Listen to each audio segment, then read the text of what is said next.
Good morning, everyone. It is my incredible honor to get to introduce you to this morning's keynote speaker. We got to spend a little bit of time with him backstage early this morning, and I can tell you that what you're going to see on stage is not a stage persona. He is the real deal. He's genuine, he's personable, and you're going to see a lot of that today. And he's not going to run off after the show either. He wants to meet and talk with as many of you as possible in the expo today. So take advantage of that. He's been like a thoroughbred caged in the opening stall back here. He cannot wait to get out here, so I'm not going to delay much longer. Other than to tell you, he also said, hey, I'm here, use me. I'll do anything you want. So after he swept up the stage, we had him water the flowers. I mean, he asked, you know? So anyway, without further ado, let's move on. Shola Richards is the CEO and founder of Go Together Global, the best-selling author of the award-winning book Civil Unity, and he's leading a worldwide movement to change the world based on how we treat each other at work. His tireless efforts to make the world a kinder place from San Juan to Singapore have earned him the well-deserved nickname of Brother Teresa. As a speaker, Shola has shared his transformative message with major media outlets such as The Today Show and CBS This Morning, with Fortune 500 companies such as Google and Microsoft, and his greatest honor to date, in September 2021, he was invited to testify in front of the House of Representatives on Capitol Hill to share his expert recommendations on how to bring more civility to Congress. He'll be the first to tell you they might need a refresher course. Please welcome to the stage our keynote speaker and kindness extremist, Shola Richards.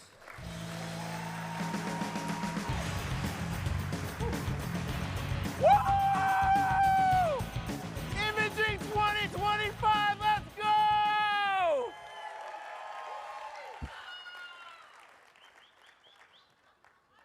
I see you too. I see you too. Let's go. Before we get, good morning, everyone. What a warm welcome. I appreciate y'all. Oh, yeah. Before I get started, y'all, can I just ask a question really quickly? Do I have, and I'm not asking rhetorically, sincerely want an answer.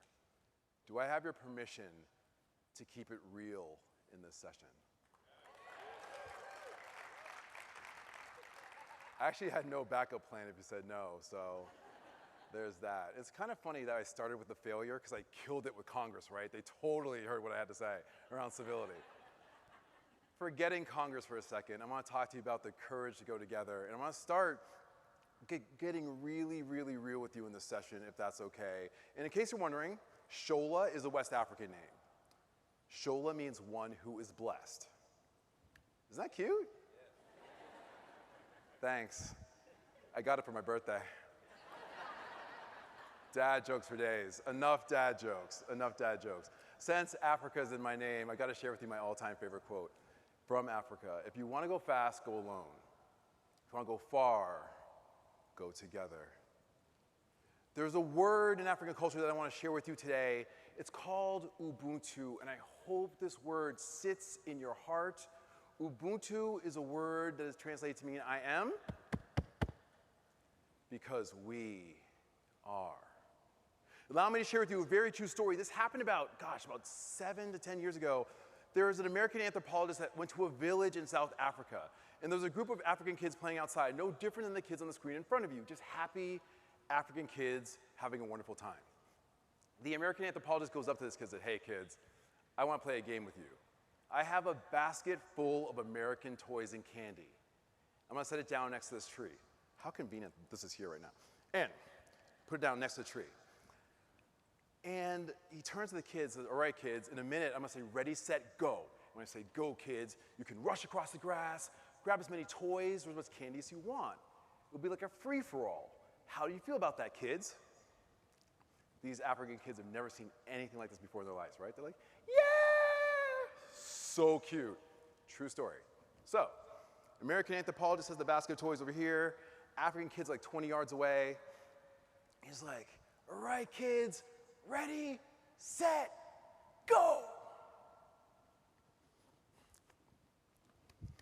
But what happened next, Imaging USA fam, changes everything if you catch it. It's subtle. Once the American anthropologist said go, not one of those African kids moved a muscle. They just looked at the guy like. And then after maybe 10 or 15 seconds or so, one of the kids got in front of his friends, and he strongly and enthusiastically said the following. Ubuntu! Ubuntu! Ubuntu! And the kid holds out his arms like this and starts slowly and walking towards the toys and candy. The kids who are behind him all interlocked hands with him, and they all slowly and calmly walk to the toys and candy together. Listen, y'all, in spirit of full disclosure, I have 2 little girls at home, and that story is not going down like that in America, trust me. Parents in the house know what I'm talking about. But here's what's so interesting. The anthropologist asked the African kid, what was that? You screamed out some word and everyone held hands? Help me to understand what I just saw. And the kid said something so wise beyond his years. Like, listen, there's no way they can enjoy the toys and candy if the kids who helped make me who I am could enjoy it with me. I am, because we are Ubuntu. Now, PPA fam, I'm gonna keep it real because you said I could. The first time I heard the story, I was like, yeah, yeah! I'm easily enthused. True story. However, I love this story because it really encompasses the heart and power of the human condition. So Ubuntu does not have a one-to-one relation in English language. What it means is the height of human kindness, human compassion, and human connectedness. And dare I say, we need a lot more of that in this world right now, trust. Real talk, oh yeah, well, I'm right there with you, right? But here's what's interesting. My background's in organizational psychology, so how can we take this beautiful word and bring this to your photography practice, to your studios, and to the work that you do? That is what I'm gonna be spending the morning talking to you about today, in freakish practical detail. However, before I get to that, I think it's important that you understand like why I'm even up here in the first place and why I was searching for this word for so long. All right, I'm gonna keep it really real with y'all, if that's okay, and tell you why I was searching for this word for so long. About 20 years ago, I worked in a work environment that can only be described as soul-destroying. I am not saying that for a hyperbolic effect, like incredibly toxic. And I could share so many stories about how awful this place was. I'm not gonna bore you with them, but I'll give you one, just to give you an example of the depths of their depravity, right? When I worked there, these folks made it very clear that I was not welcome there. And they would do some pretty wild stuff. I would bring my lunch to work, a turkey sandwich, nothing special. And I'd put it into the break room fridge. When I was called to go do work or I got a client call, I ran to my cubicle. That was the cue for my colleagues to run to the break room fridge, pull my sandwich out of my lunch bag, step on it. Yes, literally step on it so I could see the footprint in the bread. Then they would put that back into my lunch bag. These are adults, in case you're wondering, right? This went on for about 18 months, and I ended up falling into a very deep depression. I want to be super clear about this. I'm not using that term euphemistically, like, oh, I was so sad about this. I wasn't sad, clinically depressed. If there's anyone in this room who knows what I'm talking about when I talk about clinical depression, this is what I mean, that darkness, right? So one morning, while going to this incredibly toxic job, I'm like, I'm done. I'm done. But PPA, man, I wish I could say that I was done with the job. Unfortunately, it was far darker than that. I made a decision while going to this incredibly toxic job that I was going to take my own life.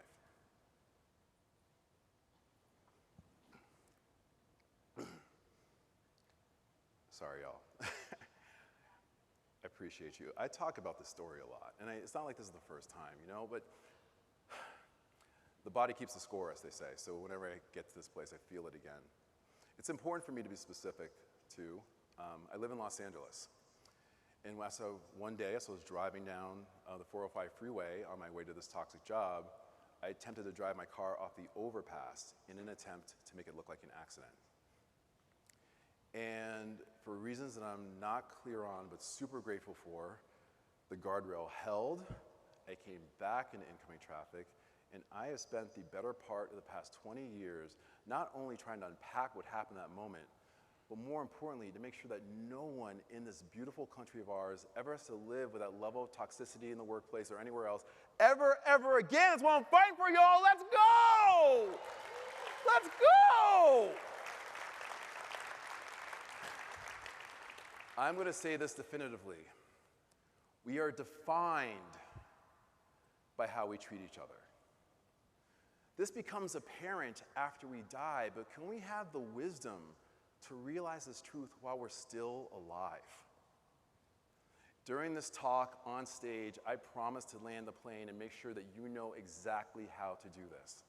If you feel like this world, the discourse in this world is dying a slow death, I bring glad tidings, y'all. Glad tidings. Kindness is the antidote, and you are the only one who can administer it. I'll show you how to do that today. Let's get to it. First things first, statistically speaking, did you know that 70% of the global workforce say that this has been the most stressful 12 months of their lives, and 78% say their mental health has been affected? This affects everyone, studio owners, photographers, obviously people like me and anyone else. I am part of the 70 and 78%. We're under more stress right now on February 2nd, 2025 than we were in the height of the pandemic. This is true, which is wild. I'm gonna say this definitively. If you truly want to do your best work growing your professional business in any way, you have to make your mental health a priority. You have to. I'm on hashtag get yourself a therapist. I literally just made that hashtag up. I don't know if it exists or not. Can we get it trending, please? Imaging USA 2025, hashtag get yourself a therapist. Maybe. Here's the thing. I cannot imagine navigating this world without a therapist by my side. Real talk. If it's resources that's stopping you, I get it. But if it's the stigma that's stopping you from getting a therapist, that's just wild work for me. You've got to take care of your mental health. We're like, I'm too busy growing my professional studio, my photography practice to go worry about my mental health. That's like going on a road trip and being like, I'm too busy driving to stop to get gas. Come on. Please take care of your mental health. More on that to come. And I also want to make sure, before we get into the meat of it, that a lot of folks, a lot of photographers, as we're building our studios, are learning about artificial intelligence. And I'm gonna be clear, I am not an AI expert. So I'm not gonna bore you or insult myself by trying to go deep on this. What I will say though is, while AI is wonderful in many, many ways, there's another AI that I would like to talk about. This is something I do know something about. Authentic intelligence. This is a little different. This is the stuff that's gonna allow us to do our best work and to retain clients and to build our business in ways that AI cannot. And I think this is something that we can do. But I wanna be clear. The camera, unfortunately, serves as a separation between you and your client. But it doesn't have to be that way. When you put your camera up to take a picture, whether you realize this or not, just the act of putting this camera up in front of someone can trigger decades of repressed insecurity, fears, traumas, just the camera, about how they feel about themselves internally. Or this camera could change lives in a positive way. The point that I'm getting at is, with authentic intelligence, we can make sure that the people who we serve feel comfortable around us, feel good, and more importantly, want to keep coming back so you can use their images to beautify the world. I'll show you exactly how to do that right now. There are 3 questions. In my research, I'm a little bit of a nerd, so I do a lot of research, and I talk to a lot of different organizations, entrepreneurs. What makes this Ubuntu mindset real, where we can bring authentic intelligence to work? There's 3 questions we have to ask ourselves before you work with a client, whether the client is someone at a school for school photos or sports or for modeling or whatever it may be, or environment. Locking in on these 3 questions before you take a photo or do anything. Remind yourself of the work. Is it kind? Is it true? And is it necessary? I'm going to lead into the very first one. Is it kind? In a moment, I'm going to show you the greatest sign that I've ever seen in any workplace ever. And I saw this sign about 2 or 3 months BC. before COVID, in case you were wondering. Should be clear about my acronyms, apologies. It's so good, and I mean, I'm in a room full of photographers, but here we go. I guarantee you that once I show you this slide, you're gonna pull out your camera or camera phone, whatever's easiest, and take a picture of the slide, because that's how good it is. I saw this slide at Indiana University Health. Check this out, I'm gonna read this to you. It's so good. Please take responsibility for the energy they bring into the space. Your words matter, your behaviors matter, our patients and our teams matter. Take a slow, deep breath and make sure your energy is in check before entering. Thank you. How gangster is that sign? I mean, here's the thing. If your energy is not on point before you go into a photo shoot or working with any client or vendor, whether it's a makeup person or a lighting person or hairstylist, which I've never had to use, the idea is you have to bring the right energy. And I'm gonna tell you the difference of how we do this. If you truly wanna do this, from this point forward, stop using the words nice and kind interchangeably. I'm gonna tell you why. And I learned about this from the power of this from my mom. My mom is from the deep south, Natchez, Mississippi, for any of y'all familiar.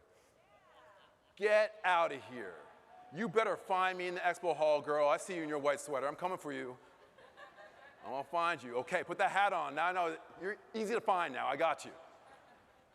So my mom's from Natchez, and she gave me a powerful, powerful lesson around this. I just turned 50 years old a little while ago, and I found one of the most powerful lessons about this from my mom. When I was little, she pulled me aside. I could do her accent pretty well. She said, baby. That's how my mom talks. She's so cute. She said, baby, there's two types of people in this world, baby. The ones who make you feel good as soon as they walk into the room. And the ones who make you feel good as soon as they walk out of it. Like, oh, mama's right. Imaging USA, you know it's true. Man, there's long-term clients you see, and like, oh, she's here. You're all hugging them up. There's that one person, right? They leave the room like, oh my God, they're gone. You're like chest bumping random people in the hallway. Ah! Why? I'll tell you why. It's kindness. But if you use kind and nice interchangeably, it's a huge problem. Here's why. Nice, by definition, means being polite and agreeable. And can we just agree that's a super low bar? Right? Think of the worst human being you know. This should not take very long. I guarantee you that person can mumble a please or a thank you once in a while. But they're not kind. And here's the thing. If you really want to understand the difference between nice and kind, nice is something that you do. Kind is something that you are. Does that make sense? Okay, here we go. Because here's the thing. And also, too, about niceness. Niceness is the breeding ground, birthplace for passive aggressiveness. You know it's true. Oh, wow, you actually did a good job with your photo shoot last week. So much better than the one you did the week before. It's lovely to see that you're finally improving. Bless your heart.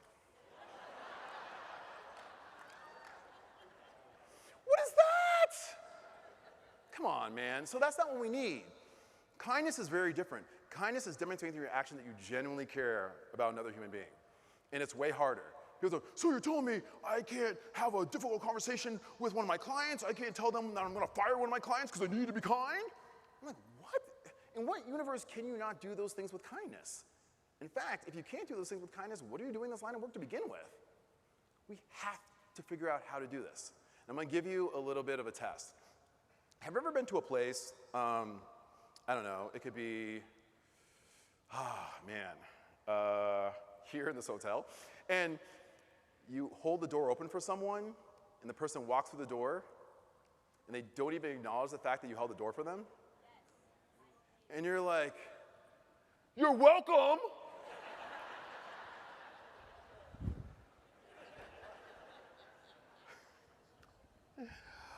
But here's the thing. If you are more upset about this, real talk, then you're more interested in being nice than being kind. Ooh, I had to do it! Kindness is harder. But here's the thing.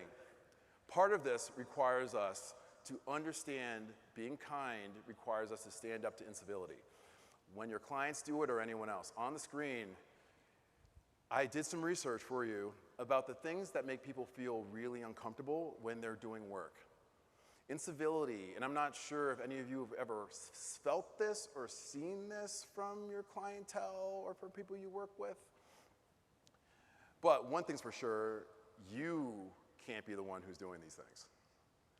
And the problem is, oftentimes, when you see these behaviors, and these are the ones that people get the most frustrated about, and it really hurts their ability to grow a business and do their best work. These on the screen are the ones. Now, what's tough, though, I'm curious, by an honest show of hands, how many of you in this room have ever worked with someone who has an attitude problem before? That's horrifying. That's literally everyone in the room. Okay, cool. What's hilarious, though? What if you are sitting next to someone who you know personally, and why is she raising her hand? She's the one with the attitude problem. Funny how that works. But here's the thing. We're so good at spotting them in others and terrible at spotting them within ourselves. That's why this quote is so important. No single drop of rain believes that it is responsible for the flood. It cannot be everyone else. It just can't be. It just can't be. We have to own this as well. So if you're wondering, so then why aren't people kinder then? I get it. Why aren't people kinder? I'll tell you why. The problem is we're not kind to ourselves. Life is way too short to spend another day at war with yourself. There's research out of Cleveland Clinic that says that we think 60,000 thoughts a day, 85% of which are negative. Think about what you're thinking about right now. I'm hungry. Oh my gosh, there's so much stuff going on at home right now. Oh my gosh. Oh. Why did you choose to wear these pants for the first day? They don't even fit me right. I have no idea what you're thinking. However, I do know that the thoughts that run through our head usually aren't positive. So one thing that I try to remind people of is when I try to get started doing something, and when you go into a photo shoot as well, or doing your work, building up your professional studio, you gotta have a mantra to keep you going, self-kindness. My self-kindness mantra is very simple. I belong in any room that I walk into. Real talk. I belong in any room that I walk into. If I had a microphone, it would be I belong in any room that I walk into. Real talk, I was in the restroom before this thing started. I walked in the restroom I belong. There was a guy in the stall that was okay, dude. I was I thought I was alone. I literally ran out of there before they saw that I was the speaker. So if you now you know it's me. So embarrassing, so embarrassing. But this is the thing. We have to start giving kindness to ourselves. We can't let the call come from inside the house. So let's figure out how we do this. Part of the research around self-kindness means that we have to give ourselves self-care. But I want to be clear, photographers in this room, it's not about the easy self-care, like going to the spa. That's lovely. I remixed it. I call it tough love self-care. These are the things that will make you stronger on the other side if you choose to do these things. And I guarantee you, there's something on the screen that you know you need to do.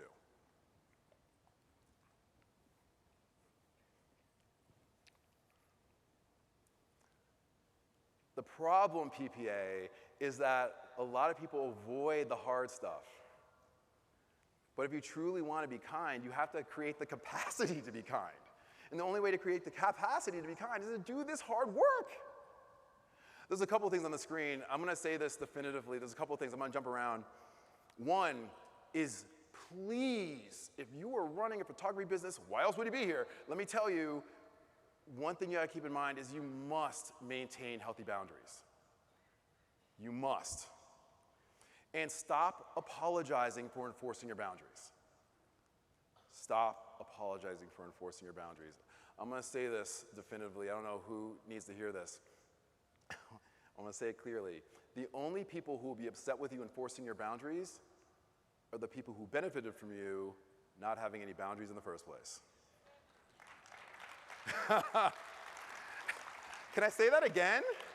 Okay. I will. I'll say it louder. I will. Count on it. The only people who will be upset with you enforcing your boundaries are the people who benefited from you not having any boundaries in the first place. Own this, please, please, please. I'm gonna jump around. Another one on this slide that needs to get talked about. If you truly care about doing your best work and growing your business, you must, M-U-S-T, you must stop watching cable news. Oh, this hurts some people in the room. Let me tell you, if you're watching, they call this stuff angertainment for a reason. It's literally designed to do one of two things. Keep you in outrage overload or anxiety overload. Both states are terrible for growing a business and living your best life. But people like, and here's the thing, the news doesn't change much. It's the same. If you look at the ticker, it's always the same stuff. Anyone in this room ever watched the soap opera The Young and the Restless?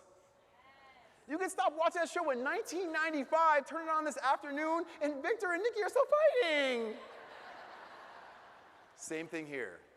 The reason why, when I see people who come to conferences and like they have like the seat back screens on the plane and they're watching it on the whole flight, like, oh, this person is so lost. And you're watching it in your hotel room before you go to bed. It's so bad for your mental health, and I promise you, if you want to bring your best to your photography practice, please dial back.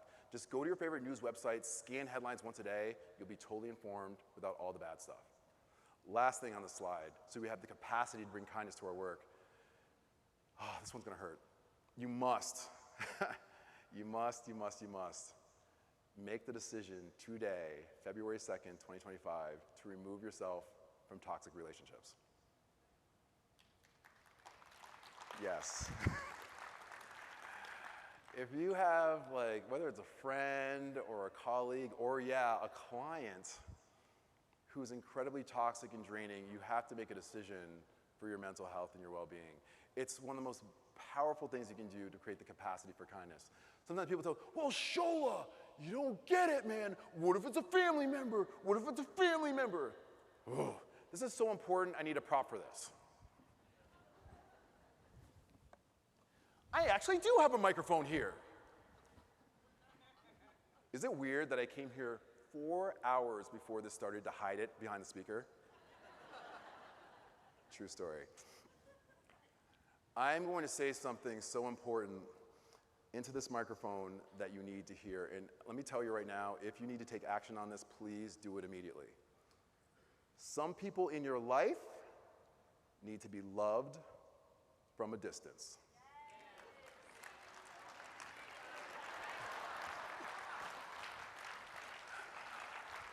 I've always wanted to do that. My friends, what's on the slide are decisions.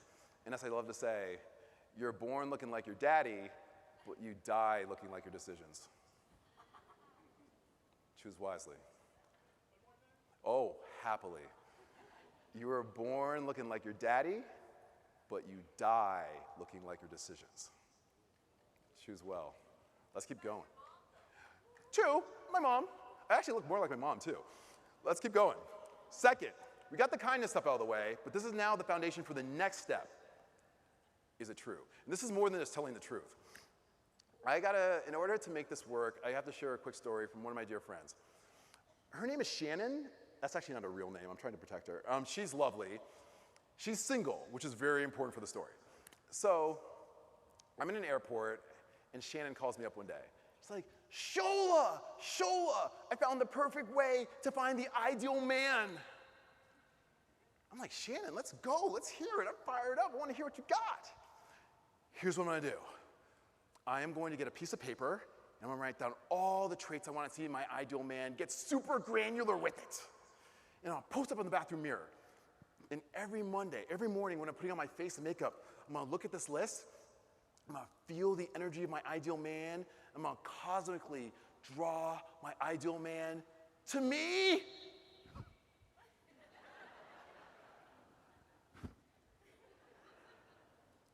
How do you feel about that, Shola? Now, my answer may surprise you. I'm like, Shannon, that's brilliant. I love this. Listen, by the way, I live in LA, so the story is not as weird for me as it is for some of y'all. I was like, Shannon, this is brilliant. I'm like, yeah, you think so? Yeah, it is. There's just one thing you forgot. What'd I forget? Look, please get all the traits you want to see in your ideal man. Get super granular with it.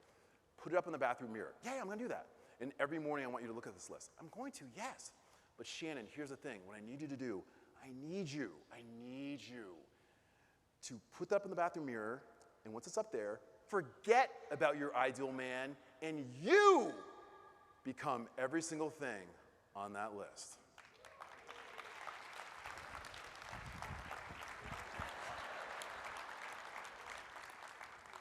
She hated that advice. She actually very rudely told me to go do something that's anatomically impossible.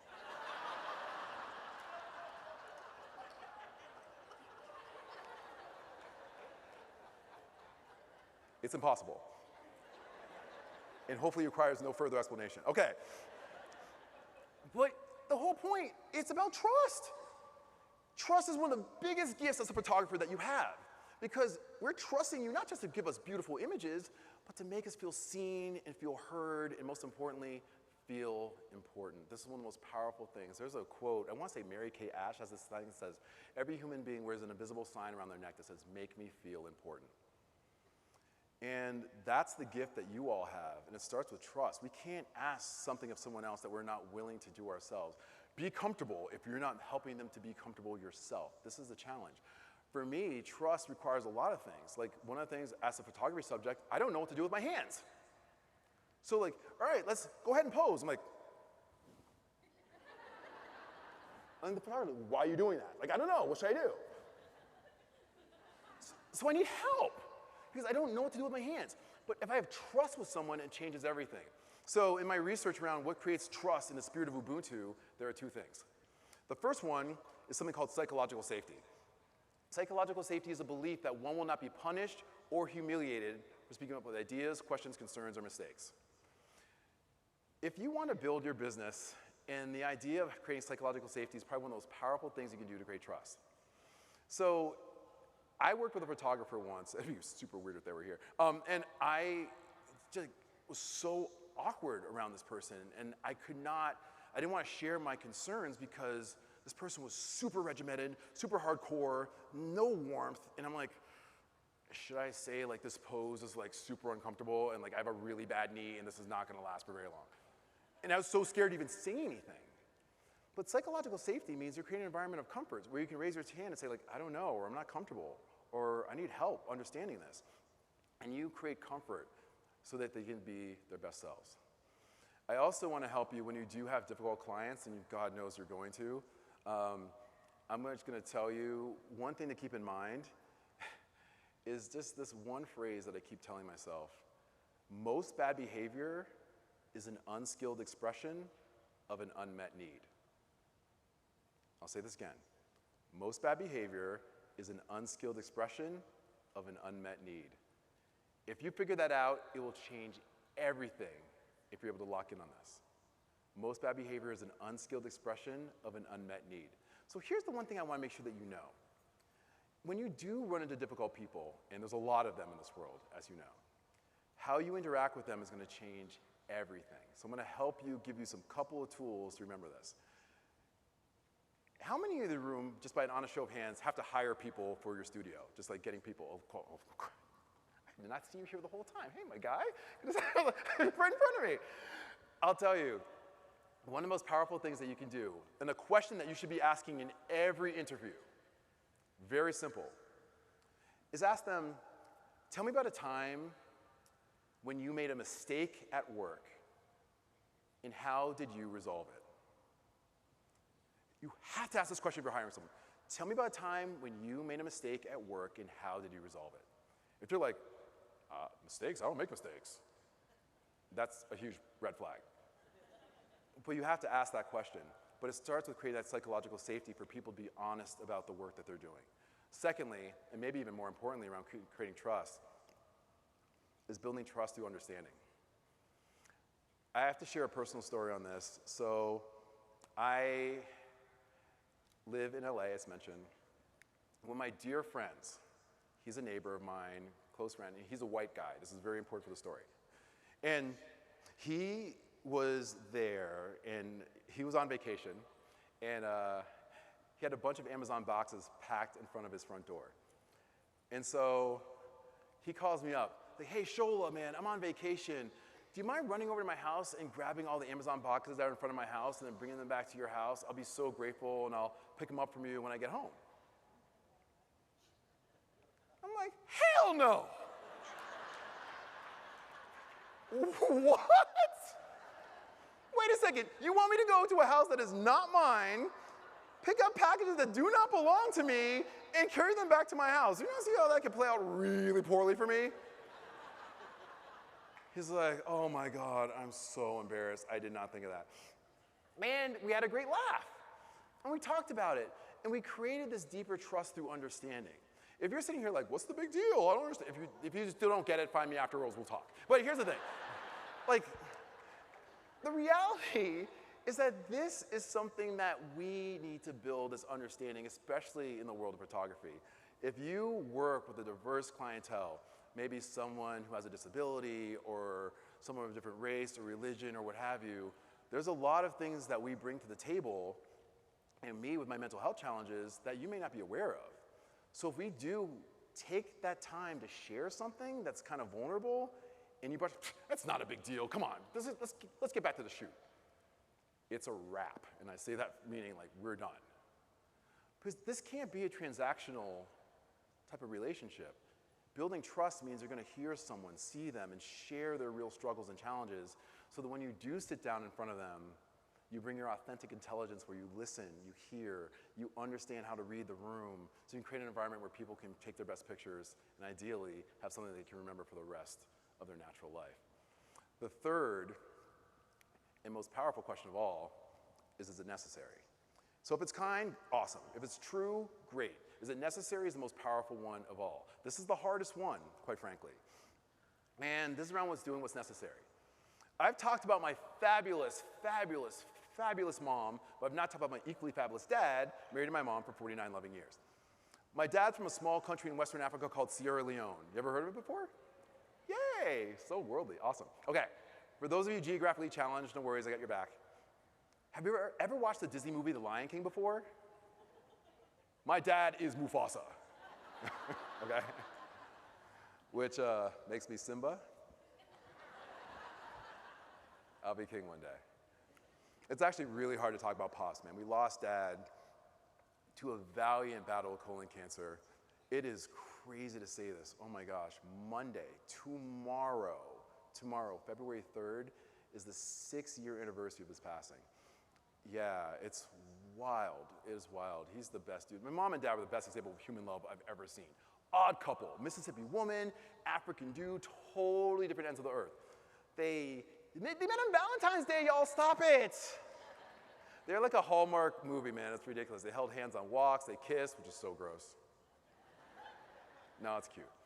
My dad, shortly after I attempted suicide, oh, and to be clear, I didn't tell anyone for 11 years that I attempted suicide. 11 years to hold that in. That's another story. My dad did not know what was going on, but he knew that I was depressed. So my dad called out to me. He knew I was depressed, and he called out to me in a voice I can do pretty well by now. He said, Shola. A lot of accents growing up in the Richards household. Shola, come here, boy. We need to talk. He's a big African guy, so he says we need to talk. This brother's coming. I'm like, yeah, Dad, what's up? Shola, I see that you're a depressed boy. I said, yeah, Dad, I am. Shola, I need you to be the buffalo, not the cow.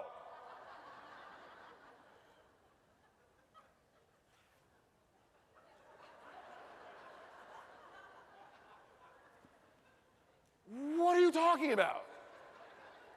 I'm struggling. Give me African riddles? What is this nonsense? Shola, listen to me, boy. When a storm comes, boy, what the cow does instinctively is it turns away from the storm, boy, and tries to outrun the storm, but all it does is prolong its time in the storm and prolong its suffering. Foolish cow!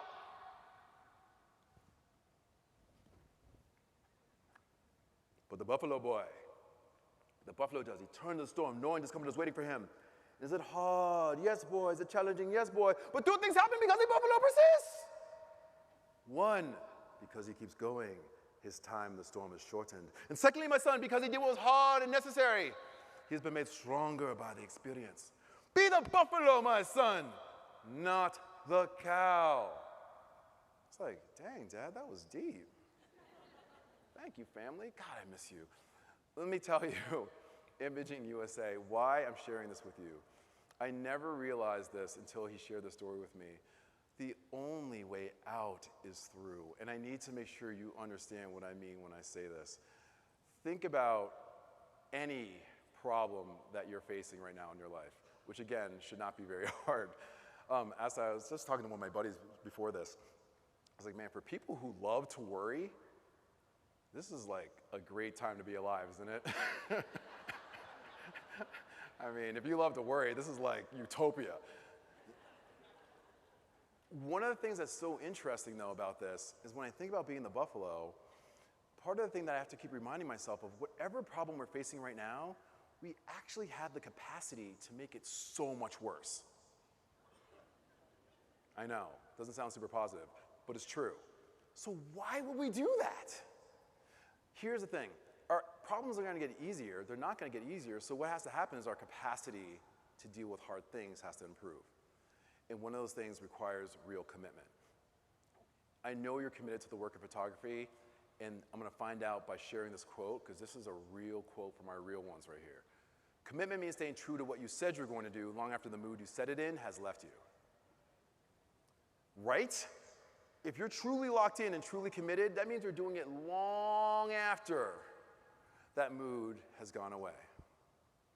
We have to talk about how we do this, how we stay locked in on this mood, this energy, when things get really, really hard. And part of that requires resilience. But we have to reimagine resilience. Resilience is so broken. Unfortunately, a lot of people think resilience in owning your business, which is the idea of this conference. A lot of people think of, like, I know, SEC football coach energy, right? You know? It's like the words, suck it up, buttercup, quit being a baby. Being a photographer is hard for everyone. You gotta be as tough as a $2 steak if you wanna do this work. Quit crying, snowflake, pick up the camera, get back to work. What is that? That's like, I don't know what that is. It's like a recipe for like a mental breakdown. So instead, I come with science. If you truly wanna build up your studio and your business, what you need to do is realize in the spirit of Ubuntu that you cannot do this alone. In fact, there are 3 types of people that you need to have in your network, and I'm hoping you go for 3 for 3 on this list. The first one is someone who will feel with you. This is critical. Someone who can empathize for when things go poorly, someone who you can talk to, offload some maybe negative energy. I'll tell you right now, and I've kind of shared this before with y'all, mine is my therapist. Listen, I'm going to share this. It's funny. I found myself a black male therapist, which is like finding a unicorn in the wild. I like snuck up on this dude like, ah! It's a beautiful thing. So, but it doesn't have to be a therapist, although it's great if it is. It can be a loved one, it can be a friend, but let me tell you something. You must have someone who will feel with you, because this world is really hard to deal with alone. That's the first thing. The second one is someone who will laugh with you. This guy does not look very funny. In fact, he's not funny at all, and you probably don't even know who he is, but I'm gonna tell you who he is, and hopefully when I say his name, you're like, oh my God, of course I know who this guy is. Well, God, I hope so anyway. Viktor Frankl. Does that help? Okay, so Viktor Frankl wrote a book called Man's Search for Meaning, which should be friggin' required reading in this country, but I don't know, that's another story. But Man's Search for Meaning is one of the most powerful books. This man was captured in Nazi Germany, spent 3 years in a Nazi concentration camp, and seeing the deepest horrors that this world has to offer. And he wrote the book, Man's Search for Meaning. So powerful. And he has this powerful quote that I love. He said, in between stimulus and response, there is a space. Within that space lies the power to choose our response, and within our response lies our growth and our freedom. My friends, I'm telling you, that space is such a powerful place for us to be when we're really thinking about how we can respond to the triggers of the world. But we're talking about someone who will laugh with you, So let me explain to you his lesser-known quote from Man's Search for Meaning. I have to share this because it's so powerful. Humor was another of the soul's weapons in the fight for self-preservation. It is well known that humor, more than anything else in the human makeup, can afford aloofness and an ability to rise above any situation, even if only for a few seconds. Y'all, if this man can find humor, and I want to be super clear, he wasn't laughing at the suffering, because I want to be very clear about this. He was just finding humor in the absurdity of it all, just so we could get through another day. And if this man can find meaning and humor in a concentration camp, we sure as heck can find it in the work that we do as photographers. And it requires us to truly lean in to this very simple idea that having someone who can laugh with you is a critical part of your network. If you don't have someone who makes you laugh, that's really tough. And also, if you take yourself too seriously, oh my gosh, this is gonna be a rough slog. Take your work seriously, cool, but don't take yourself so seriously. The third part is someone who will stand with you. This is the person who, you know this person, I hope. The person who celebrates their successes. You're just, oh my God, I just scored this great client, or I just built a new team up, it's amazing, I'm doing all this amazing work. Someone who's going to celebrate with you, stand with you. When something goes wrong or life punches you in the mouth, you can call them up and they're there to support you. They're the ones who you call them in the middle of the night, they'll drive to your house if they live nearby. That's someone who will stand with you. Someone will feel with you, laugh with you, and stand with you. That's what you need to be resilient enough to do all that is necessary. These three questions, is the kinds of truths necessary, are so powerful. However, at this point of the talk, there's always one person, right? I was like, man, I'm already doing all these things. He didn't teach me nothing. I have to laugh. I'm laughing for three reasons. Reason number one is like, oh, this is common sense. Well, common sense is not that common.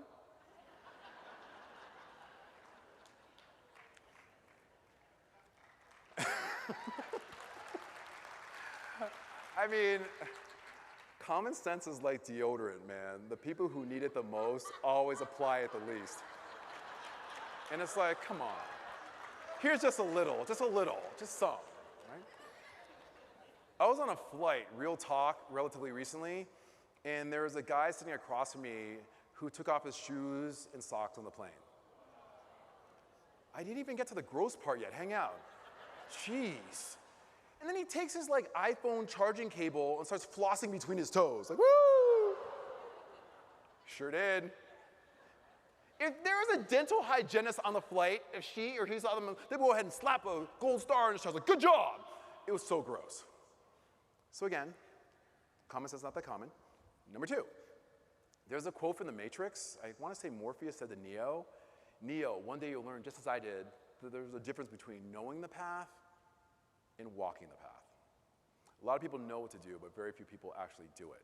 And third thing, this is bonus material. This isn't even part of the presentation. I'm going to teach you something that you did not know prior to coming in here. Guaranteed. Did you know that the singular form of confetti is confetto? You had no idea, and now you do. You're welcome. Back to the regular schedule programming. Okay, so these three questions do everything, but here's the problem.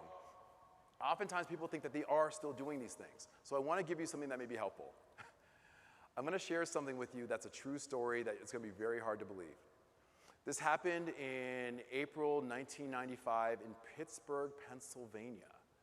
And it literally changed the course of our country's history forever, and so few people know about it, which is wild. I'm going to tell you today. One day, there's a guy named MacArthur Wheeler. MacArthur Wheeler was a low-level criminal known for robbing convenience stores and gas stations. In April of 1995, MacArthur Wheeler woke up one day and was like, you know what, I've got to up my game a little bit. I'm going to rob a bank. So at least he has aspirations, right? So he goes to the bank, and he drives to the bank. In the passenger seat of his car, he has a jug of lemon juice. He takes a jug of lemon juice, pours it in his hands, smears it all over his face and body until he's dripping with lemon juice. Once he's covered in lemon juice, he's like, yeah, time to go rob the bank. Let me stop here. If you're paying attention, this should make no sense. Robbing a bank, lemon juice, what? Makes no sense. And you're right, it doesn't, unless you're MacArthur Wheeler.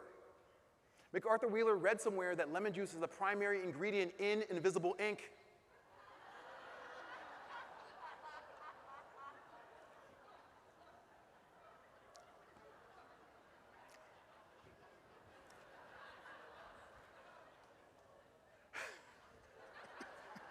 So my dude made the very questionable leap. If I harvest the main ingredient from invisible ink, cover myself in it, I'll become invisible and I can rob the bank like a ghost. Fact check me if you think I'm playing. So he goes to the bank and he's like, give me your money. And the teller sees him like dripping with citrus juice, like, just take it, just take it. He's like, this works. There's footage of him walking past the security cameras like.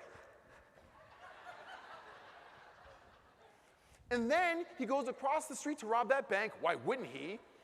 Where he's promptly arrested, obviously. As he's being put in the squad car, he's like, how'd you see me? The police officer's like, what do you mean how'd I see you? Right in front of me, get in the car. He's like, but I wore the juice! And off to jail he went. This made national news, and thank God for everyone in this room, because two men from Cornell University, David Dunning and Justin Kruger, were like, what in the heck was that? And they did some research. They started with MacArthur Wheeler. MacArthur Wheeler was not high on drugs or mentally ill. He was just very incompetent. Very. And they started to do some more research on other people, and they came up with a psychological bias called the Dunning-Kruger effect. The Dunning-Kruger effect states, in summary, people who are very incompetent at something are too incompetent to realize their own incompetence. Does that make sense? You ever watched American Idol? Like the audition rounds, like, girl, I sound like Whitney Houston. It's like, no, you don't. But here's the thing. This affects a lot of people. You know what affects often the most? Leaders. Real talk. We have to lean into this, and this is a challenge. In fact, I'm going to show you what Dunning-Kruger looks like, a visual representation of this. This is jarring, and I apologize in advance for what you're about to see. This is not a doctored image. I wish you well. Curtains, please.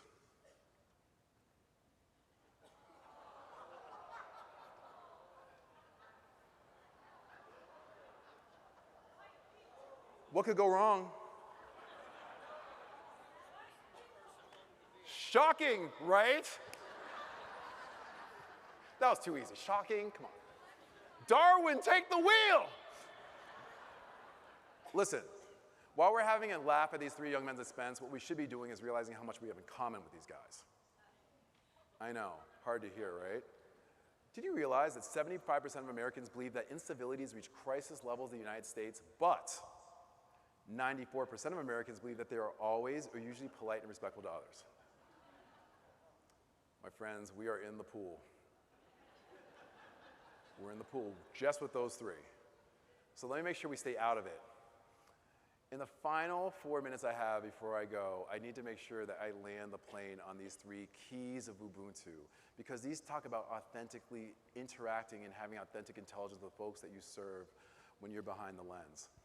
The most common yeah but that I get around this work is yeah but, because I get a lot of yeah buts.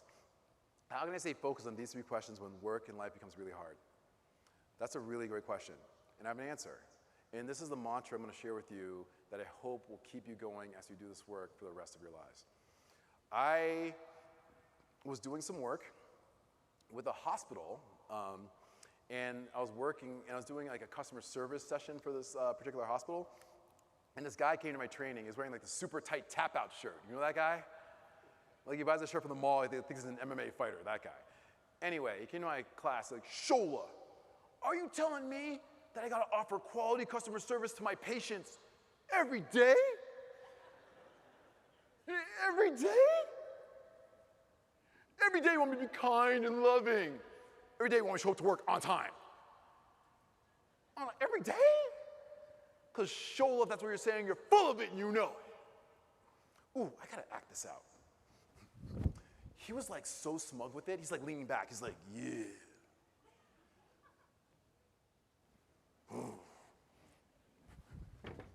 Whoa, that was a great move. I don't know where that come from. My old knees held up. Okay. So I had to help this young man. And if you are in a position to help someone who's totally lost, I'm going to give you some help. Make them feel like you're on their side, and the last second you pull the rug out from under that dude. I was like, no, act like you care about your patients every single day. No. Show up on time to work every single day. No. He starts elbowing the cute girl in class, like, look at him validating me. She's like, ew, don't touch me. what happened next? I need to make sure that I land the plane on this. You do not have to do your best work every single day, but gosh, you do have to do your best work just today. Just today. But, and, when tomorrow becomes today, just today, 3 weeks from now, when 3 weeks from now finally becomes today, just today. He's like, man, the guy's like, oh man, you got me, I sure did, bro. But I want you all to get this. This is the most important thing that I want you to leave with if you're going to take this work on and continue to build and own your business. It's about doing the right thing just today. Like, oh my gosh, Shola, you don't get it. Tomorrow's going to be so hard. Who cares? I'm not saying this flippantly. Who cares? Tomorrow's not even here yet. And how many reminders do we need that tomorrow's not promised to any of us? Literally, this is it. This is all we got. This. Lock into just today. I used to drink five Diet Cokes a day. I know, it's a lot. Brother was addicted. 7 years ago, I remember, just today, I will only drink 4. Then I said, just today, I'll only drink 3. Then it was 2. Then it was 1. And then 0. I said, just today, I want to drink 1. And for 7 years and counting, I've not had a sip of a Diet Coke, and I replaced it with green kale smoothies from my Vitamix blender. What? Yo, talk to me about change. The point I'm getting to is you can do anything to fall asleep tonight. Anything to fall asleep tonight. The hardest thing that you're fighting, you can do the right thing just today. What you do tomorrow, it doesn't matter. Just lock into doing the right thing just today. When you look at this slide, when you are running your studio, I want you to remember, please, if you have people who are reporting to you as you own your studio, you want people to follow you because they choose to follow you, not because they have to. I'm telling you right now, having a badge as a studio owner or anything on your chest makes us a leader. It's supposed to be going down the local mall, buying a Dallas Cowboys jersey, putting that on my chest, makes me a professional football player. True leadership is about people following you by choice.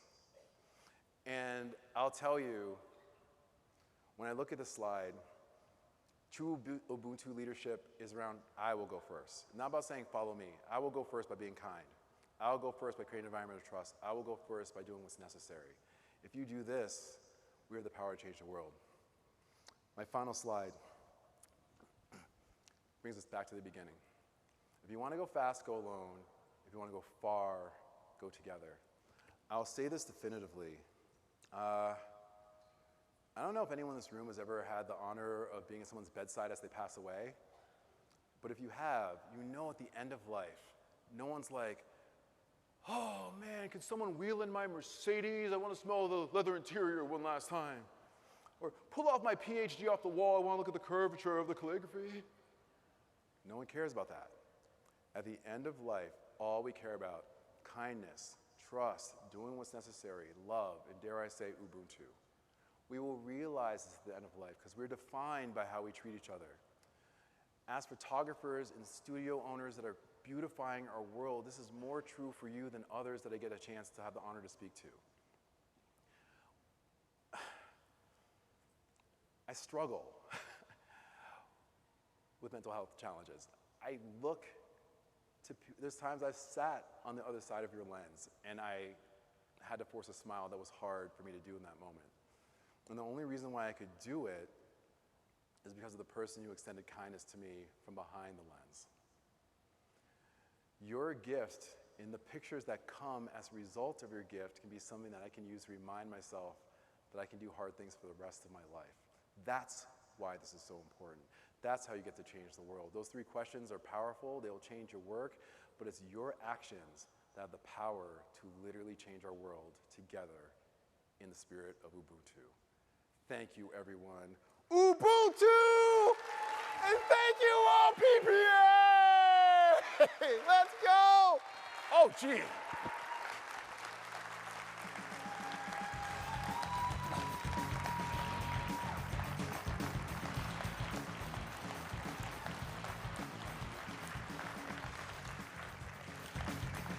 Oh, I was told I got to do something. At the Expo Hall, oh, by the way, this is a gift for you all, free of charge. If you guys want to have a book on dealing with difficult people, I got it, free of charge, scan the QR code. I'm going to be at the expo hall, like now, signing books. I'm not going anywhere. Want to talk to a brother? Come grab a brother. Want to get a picture with a brother? Let's do it. Let's hang out. So please come find me at the expo hall. I'm literally going there right now. Like now. Like now. I know, I'm coming. Now. Bye, everyone. I'll see you over there.